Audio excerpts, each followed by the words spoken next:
हुकूमत और पाकिस्तान तहरीक इंसाफ के दरमियान मज़ाकरात तातुल का शिकार हो गए। दुनिया न्यूज के जराये के मुताबिक PTI के तहरीरी तौर पर मुतालबात न देने पर मज़ाकरात डेडलॉक का शिकार हुए। स्पीकर अयाज सादिक भी मज़ाकराती कमेटी का इजलास बुलाने से गुरेजा हैं। मज़ाकरात का तीसरा दौर कब होगा कुछ मालूम नहीं।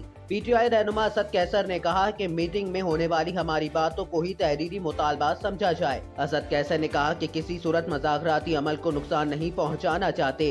हुकूमती कमेटी असल फैसला साजों और स्टेक होल्डर्स को भी ऑन बोर्ड ले। हुकूमती कमेटी के रुकन सेनेटर इरफान सिद्दीकी ने कहा कि मुतालबात तहरीरी तौर पर पेश ना हुए तो मज़ाकरात मुश्किलात का शिकार हो सकते हैं। जराये का कहना है कि बानी PTI इमरान खान से मुलाकात के बाद Tehreek Insaf charter of demand का फैसला करेगी। चार्टर ऑफ डिमांड मिलने की सूरत में तहरीक इंसाफ को हुकूमत से तहरीरी मुआहदा भी करना होगा।